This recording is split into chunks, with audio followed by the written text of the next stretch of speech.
자, 지금 국민의힘 얘기를 마지막으로 하려고 하는데 여기도 지금 상당히 복잡합니다. 일단 혁신위원장으로 공식 임명되자마자 안철수 국민의힘 의원이 8분 만에 사퇴를 했고 나는 당대표 선거에 나가겠다 이렇게 얘기를 했고 그다음에 사퇴한 지 이틀 만에 국민의힘 지도부가 혁신위원장으로 윤희숙 여의도 연구원장을 선임을 했습니다. 그리고 전당대회를 관리할 선거관리위원장에는 황우여 전 비대위원장을 지명을 했는데 일단 안철수 의원의 사퇴 이유부터 좀 살펴봐야 될 것 같아요. 일단은 안철수 의원의 명분은 그겁니다. 인적 쇄신 하자고 그랬는데 안 한다고 안 받았다. 나는 그럼 이거 못 한다. 그리고 난 당대표가 돼서 바꿀 거다. 이렇게 얘기를 한 거고. 그런데 뭐 이른바 쌍권이라고 부르는 권영세, 권성동 의원 쪽에서는 그게 아니라 애초부터 이 혁신위원장 자리를 이용해가지고 전당대회에 나가려고 한 거 아니냐 이렇게 비판을 하고 있습니다. 이거 어떻게 보고 계세요? 안철수 의원이 그렇게까지 악당일 것 같지는 않고요. 미리 계산해서 박차고 나와서 내가 전당대회에 나가겠다. 계산하지 않았을 것이다. 그렇게까지 머리가 좋으신 분은 아닌 것 같고. 그건 아닌 것 같고 뭔가 판단을 잘못한 것 같아요. 애초에 혁신위원장을 받을 때요? 그렇습니다. 받았으면은 혁신위원 인선 문제를 가지고 좀 송원석 원내대표 비대위원장이죠. 거기하고 좀 알력이 있겠다 하고 어느 정도는 자기가 좀 양보도 하고 이렇게 버텨줘야 된다 이렇게 생각을 해야 되고요. 또 이제 권영세, 권성동 인적청산 그것도 인적청산이 뭘 얘기하는 거죠? 출당을 시켜라 이 얘기인데. 네. 그것도 좀 사실 인적청산은 선거 앞두고 하는 게 맞는 겁니다. 근데 공천을 안 준다든지. 뭐 그런 거죠. 네. 그런데 그거에 대해서 자기 얘기를 안 들어줬다. 그래서 나 그럼 안 할래. 혁신위원장. 그럼 난 전당대회 나갈래. 좀 약간 죄송한 표현인데 좀 애들 같지 않아요? 네. 투정. 그러니까 이분이 그런 장면들이 좀 있긴 했습니다. 과거에도. 계속 철수하는 분이잖아요. 네. 이미지가. 그러니까 2011년에 서울시장 철수했죠. 네. 2012년에 대통령 선거 철수했죠. 2014년에 지방선거 철수. 이분은 나올 때마다 이런 이력들이 항상 따라옵니다. 2017년에 철수는 안 했어요. 3등 했습니다. 대선에 나와서. 2022년 이게 제일 나빠요. 대통령 선거 막판에 철수해서 윤석열 대통령 만들어준 사람이에요. 네. 그다음에 이번에 이제 뭐 혁신위원장 철수까지. 그래서 이게 지금 뭐 하는 건지.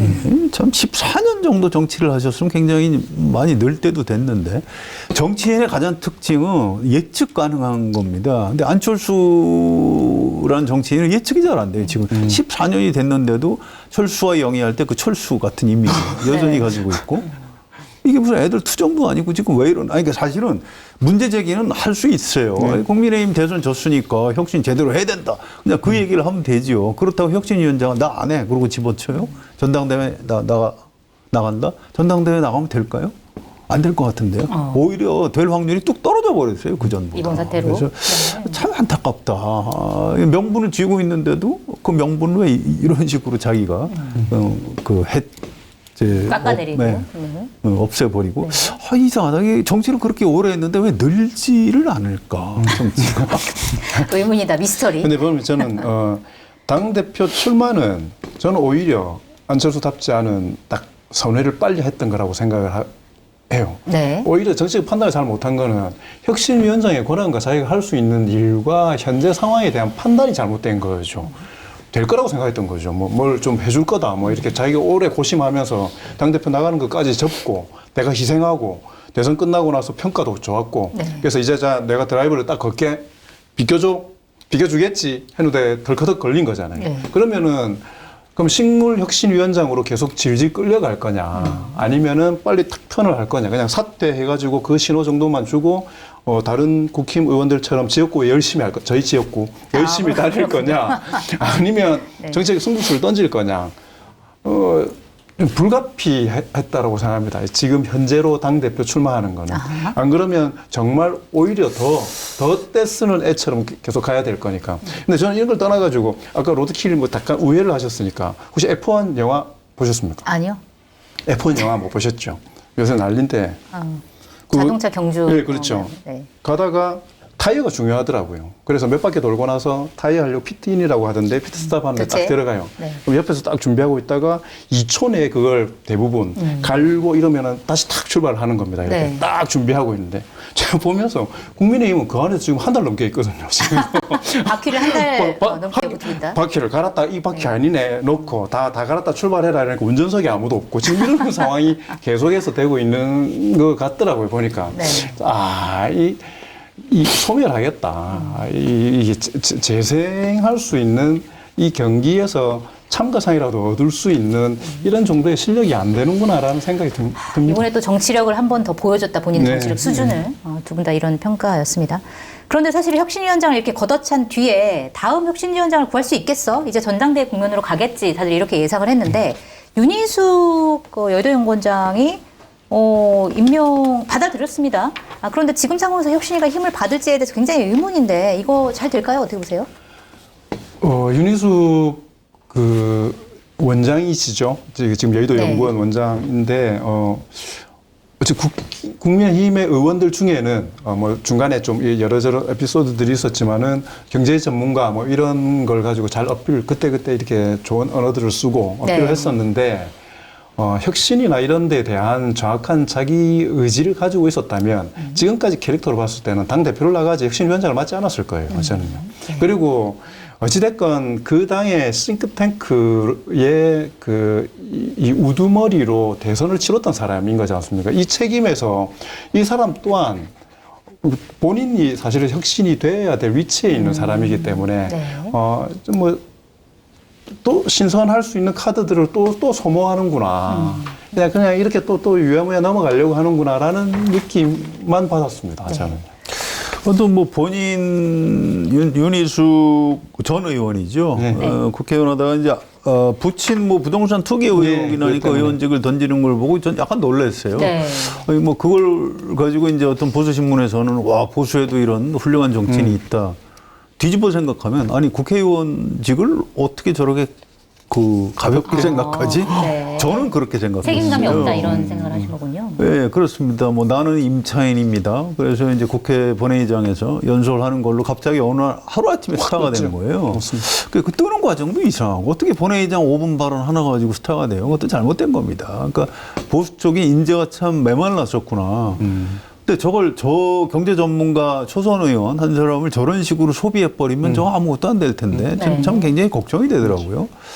근데 이제 아니나 다를까 이제 이것저것 시키고 있는데 이번에 혁신위원장에도 애초에 후보에 있었습니다. 그러다가 이제 안철수를 갔다가 안 되니까 바로 시키게 된 건데 이분이 경제 전문가지 정치 전문가는 아니에요. 네. 그래서 오늘 말은 이것저것 참 멋있게 했더라고요. 김용태 전 비대위원장 혁신안도 포함해서 혁신안을 만들겠다. 네. 그리고 재창당 수준의 혁신안을 만들어서 전당원 투표에 2번 정도 붙이겠다 이런 얘기를 했어요.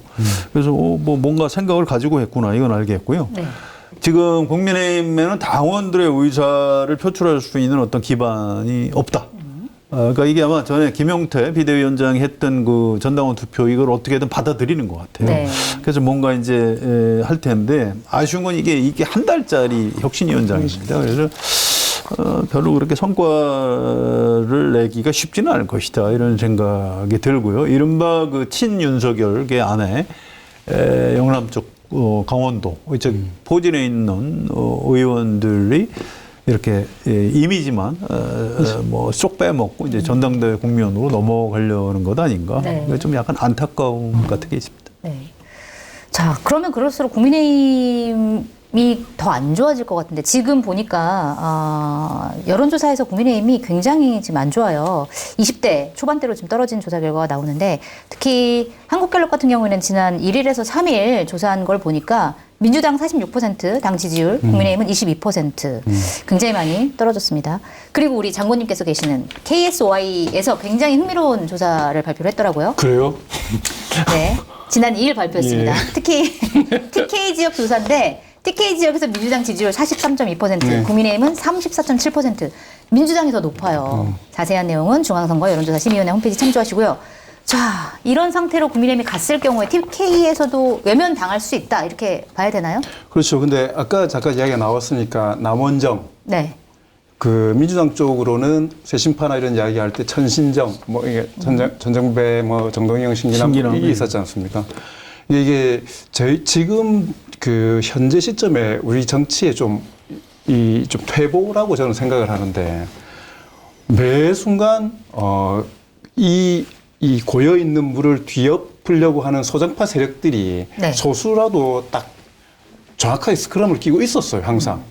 여야 불문, 진보 보수 불문하고. 그래서 그 사람들이 다음에 다시 주류가 돼서 또 다른 소장파에 의해서 문제가 생기고 고여 있을 때 다시 역전이 되고 이런 것들이 있었는데 어느 순간부터 그런 블록이 형성이 지금 안 되는 겁니다. 네. 저는 이게 전반적으로 또 말씀드리면 유튜브 혹은 이런 그러니까 개인기를 중심으로 해서 정치를 해내는 이런 기풍들 때문에 뭐 물론 개인기가 필요하죠. 근데 정치라는 건 사실은 머릿수 싸움이기도 하고 네. 가치에 대해서 깃발을 갖고 동의하는 사람들이 이 깃발을 가지고 사람들을 또 모아내는 과정인데 저는 국민의힘의 가장 최악인 이유는 그 희망이 아예 안 보인다는 겁니다. 김용태 비대위원장, 뭐 김재섭 의원, 뭐 단발적으로 이야기하는 사람들도 있는데 다 그 사람들도 실제로 유튜브 채널이나 방송에서 이야기를 하는 거지 모여가지고 무언가 한번 도모해 보려고 하는 그런 게 전혀 보이지 않는다는 게 아니 지금 정도 되면 난리를 쳐야 되는 거 아닙니까 이게? 네, 그러게 말입니다. 승부를 걸어야죠. 아니 그쪽에 영남 기반이고 누구 모릅니까? 근데 그 와중에서도 뚫고 들어왔잖아요 이렇게. 네. 아까 이야기했던 그 남원정 거기도 수도권 쪽이었다고요. 대부분 다 그 당시에는 수도권 의원들이었거든요. 그래서 저는 이런 것 때문에 괴멸되겠다 이런 생각이 사실 듭니다. 결국은 8월 달에 전당대회를 하지 않겠습니까? 이제 그때 누가 되느냐 이제 이런 건데 그것도 이제 국민의힘 사람들한테 물어보면 좀 암담하다고 그래요. 네. 제가 오늘까지 여기저기 들은 얘기는 김문수 전 대선 후보는 출마하는 것 같다고 하고요. 한동훈 전 대표는 고민 중이래요. 그런데 뭐 아침 저녁으로 좀 생각이 다른 것 같다고 그래요. 아침에 출마하는 게 좋겠다. 저녁에는 안 하는 게 좋겠다. 그러니까 주위 사람들도 갈려 있다고 합니다. 근데 이제 어젠가 들은 사람 얘기는 안 할 것 같다. 뭐 이런 그래요? 얘기를 한다고 그래요. 네. 고민 중이라는 거죠. 그다음에 이제 조경태 의원은 확실히 출마한다고. 근데 이분은 출마해도 당선 가능성은 없습니다. 네, 이분이 근데 한동훈 전 대표 쪽 아닌가요? 네, 그렇게 볼 수 있죠. 이렇게까지 확정적으로 말씀하셔도 됩니까?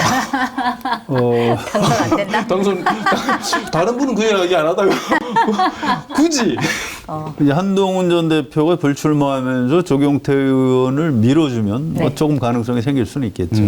그다음에 이제 우리 늘상 쉽게 예측하는 항상 나오시는 분, 뭐 나경원 의원 계시고 또 윤상현 의원도 나오지 않을까요?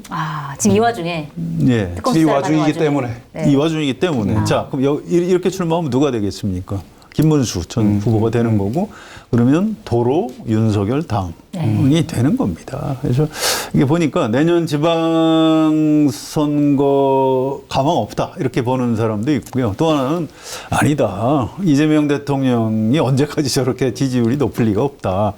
우리 가만히 있으면 손님 실수로 재기회가 올 것이다. 네. 이렇게 어떻게 보면 비참한 거죠. 자생력은 없는 거고 손님 실수에 의한 반사 이익만 기대하는 뭐 이상한 정당으로 지금 전락해 가고 있는 굉장히 네. 좀 안타까운 모습입니다. 지금 보니까 보수 언론에서도 굉장히 위기감이 있는 것 같아요. 조선일보가 연일 굉장히 뭐 기사를 아프게 쓰고 있는데 지난번 보도 보니까 차갑게 식은 TK 국힘 느그는 더 망해야 정신 차릴 기다 이걸 제목으로 내세웠고 진짜 어색한 사투리다. 안 맞는 사람들이에요? 니기를 예. 자 오늘 제목도 보니까 지선 어차피 포기 총선은 3년 뒤 절박함 없는 야 의원들 이런 비판 기사 내는 거 보니까 이게 국민의힘에 지금 희망이 안 보인다고 다들 생각을 하는 것 같습니다.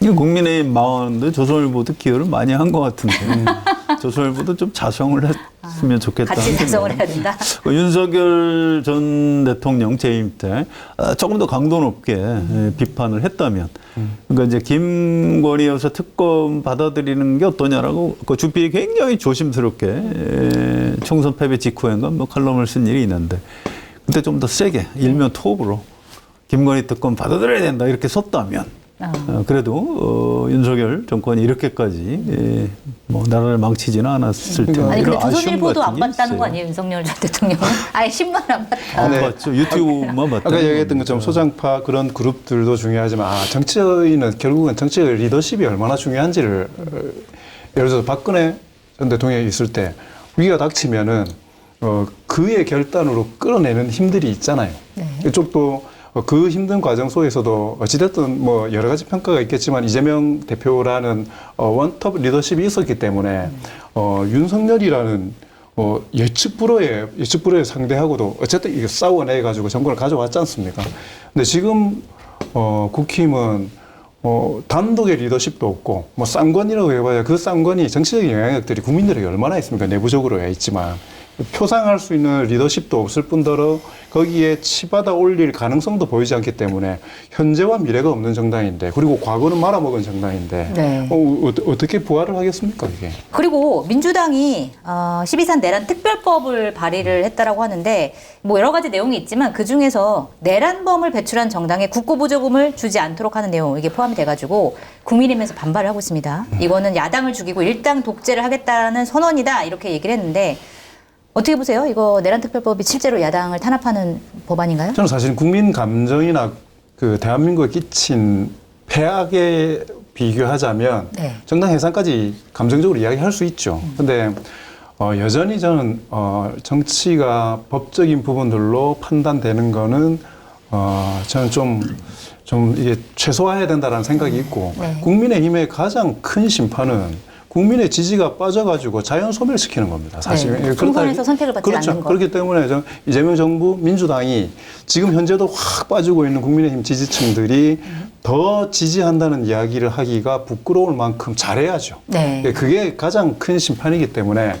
뭐 다른 특별법에 있는 조항들 중에는 유의미한 것들이 있지만 정당에 대해서 가하는 부분은 물론 책임이 있지만 이게 법적으로 이렇게 딱 제도적으로 하는 부분들에 대해서는 다시 한번 좀 검토를 해봤으면 좋겠다는 생각이 듭니다. 좀 신중했으면 좋겠다. 네. 그러니까 국민 스스로가 선택할 수 있도록 하는 게 예, 최선이다. 네. 네, 저도 이런 거 안 했으면 좋겠는데요. 이거 괜히 왜 안 하는지 모르겠어요. 이게 지금 전당대회 앞두고 당내 강경파 목소리 대결 이런 것처럼 비치고 네. 별로 좋지 않습니다. 이게 뭐 국민의힘이 정치적 책임은 져야 되지만 뭐 비상계엄을 같이 했나요? 그건 아니잖아요. 극소수하고 군인들 데리고 하다가 네. 또 국민의힘 의원들 중에 상당수는 계엄 해제 네. 결의하는데 찬성했고 맞습니다. 또 그거보다 좀 더 적은 숫자긴 하지만 어쨌든 탄핵 무기명 투표에서도 찬성했고 그래서 탄핵 소추가 된 거 아닌가요? 그런 면도 있는 겁니다. 그래서 이런 식의 무리한 입법을 추진하는 것 자체가 별로 정치적으로 좋은 행동은 아닌 것 같습니다. 네. 근데 그 법 중에 내란범에 대해서는 사면이나 복권 부분들에 대해서 제약을 가하거나 그러니까 이런 뭐 몇 가지 또 내용들이 있잖아요. 저는 유의미한 부분들은 분명히 있다라고 생각합니다. 근데 말씀드렸던 것처럼 어쨌든 민주주의에서 정당 정치라는 게 가장 기본적이고 현재 상황에서는 가장 유용한 시스템이기 때문에 이걸 법적으로 너무 이게 잣대를 두어서 그게 나중에 또 부메랑이 될 수도 있습니다. 어떻게 될지도 모르는 상황이기 때문에 네. 정당 정치는 가능한 포괄적으로 열어놓고 국민들이 정치적으로 선택할 수 있도록 하는 게 맞다고 생각합니다. 네. 뭐 물론 뭐 내란범을 배출한 정당이 또 나오기는 또 쉽지는 않아 보이긴 하는데 어쨌든 법적인 부분보다는 네. 정치적으로 좀 해결했으면 좋겠다. 검증된 상품을 인터넷 최저가보다 저렴하게 판매하고 있는 마켓하니 쇼핑몰에서 신비 복숭아를 준비했습니다. 겉은 천도 복숭아처럼 단단하지만 속살은 백도처럼 부드럽고 달콤한 신비 복숭아 로얄과 특 대과를 7월 15일까지만 파격 세일 진행합니다. 지금 바로 마켓하니에서 가장 맛있는 신비 복숭아를 저렴하게 맛보시기 바랍니다. 150kg 이상의 최고급 참치인 참다랑어 화로에는 고급 부위만으로 엄선 500g 35,000원 특가로 준비를 했습니다. 주문 방법은 유튜브 화면 좌측 하단을 클릭하시거나 포털에서 마켓하니를 검색하셔서 주문하시면 됩니다. 알겠습니다. 마지막 질문 드릴게요. 자, 이진숙 방통위원장. 결국 대통령실에서 이진숙 방통위원장에 대해서 국무회의 참석하지 말라 이렇게 참석을 금지시켰습니다. 그간에 벌어졌던 일들을 간단하게 좀 말씀을 드리면, 근데 이진숙 방송통신위원장이 이제 국무회의에서 원래 발언권이 없는데 이재명 대통령 발언권을 주니까 계속 이제 센 발언들을 해왔고, 심지어 이제 상임위에 나가서는 국무회의에 있었던 얘기를 그것도 이제 사실이 아닌 대통령실에서는 사실이 아니라고 얘기하는 얘기를 했고 그러자 이재명 대통령이 8일 국무회의에서 비공개 회의 내용을 개인 정치에 왜곡해서 활용하면 안 된다라고 경고를 했습니다. 그러니까 이진숙 방통위원장이 SNS에 이거 자기 정치하는 게 아니라 기관장의 일이다라고 반박을 했고 이제 대통령실에서 결국 이게 뭐 국무회의에서 발언할 자격이 없다. 그리고 마침 이제 감사원에서도 정치적 중립 위반했다라고 하면서 이제 경고까지 나온 마당에 주의 조처. 네, 주의 조처를 준 마당에 국무회의 나오지 말라 이렇게 얘기를 했습니다. 자, 이진숙 위원장은 왜 이러는 거고, 그 다음에 대통령실의 이러한 이제 처분은 적절하냐, 이거 어떻게 보세요? 늦었죠. 처음부터 배석자한테 발언권을 준 이재명 대통령이 잘못한 거예요. 그렇게 보시는군요. 이 이진숙 위원장은 지난주에도 말씀드렸지만 목표가 있는 사람이에요. 보수의 TK를 기반으로 한 여전사. 네. 이렇게 남고 싶은 겁니다. 앞으로 두고 보세요. 반드시 정치할 겁니다. 그래서 이미 조금 당한 측면이 있어요. 이재명 대통령이. 하여튼 네. 뒤늦었지만 배석도 안 시키기로 결정한 건 잘했다고 생각합니다. 네, 잘했다. 이게 당이 허접해지면, 네. 당이 허접해지면은 이런 좀 극단적으로 이게 튀어나가는 발언들을 통해 가지고 하는 선동가 이런 사람들이 부각이 되기 시작하잖아요. 거기서 가능성을 찾게 될 거거든요. 이준숙 위원장이 손을 벌리지 않아도 국민의힘에서 먼저 손을 벌릴 가능성이 있을 거고, 네. 이준숙 위원장은 끝까지 계속해서 부딪히면서 과감하게 결단하고 나오는 모습을 어느 타이밍에서는 분명히 보이려고 할 겁니다. 그래서 사람들이 왜 자꾸 건드려서 키우지 뭐 이런 이야기를 하는데 이재명 대통령의 스타일일 겁니다. 클 거니까 건드리지 마라가 아니라 네. 잘못하면 잘못했다라고 이야기하고 바른 스타일이에요. 예, 그렇기 때문에 그렇게 한 거고 말로 주고받고 이제는 안 된다라는 권한을 가지고 밀어내버리고 네. 그러면서 저는 오히려 그렇게 따끔하게 하는 게 저는 맞다고 생각이 들고 아까 말씀하셨던 대로 타이밍 뭐 어떻게 보느냐의 각도에 따라 좀 다르겠지만 근데 괜히 키워준다 이거는 사실은 국민들의 집단지성에 대해서 저는 믿지 못하는 것 같아요. 봅니다. 네. 그리고 누가 옳은지에 대해서 정확하게 판단합니다. 물론 일부 저쪽 뭐 이게 지지하시는 분도 있겠지만은 뭐 미천 다 드러나게 하는 것도 저는 좋은 거라고 생각하고요. 네. 이미 미천이 좀 다 드러났다. 저는 드러났다고 생각합니다. 근데 그 과정에서 보는 게 피곤해서 그래요. 맞아요. 주고받는 언사가 국무회의 발언을 보고 뭐 이런 얘기들을 주고받나 싶고 서로 뭐 비아냥거리는 것 같기도 하고 또 국회 와서 또 그게 무슨 말들을 그렇게 막 말꼬리 잡고 싸우고 이걸 왜 봐야 네. 돼요? 우리 국민이. 그래서 이게 가능한지는 모르겠습니다만 가급적 좀 마이크를 안 잡게 해서 국민 피로도를 낮춰달라. 네. 이런 의미에서 드린 말씀이고요. 이걸 무슨 이재명 대통령이 뭐 왜 키워주냐 이런 취지는 전혀 아니에요. 그런 건 아닙니다. 근데 아무튼 좀 이제 그만 봤으면 좋겠네요. 네. 이제 국무회의에 못 나간다고 하니까 뉴스도 좀 덜 되기를 바라는 마음으로 오늘 공동포차 마무리를 해보도록 하겠습니다.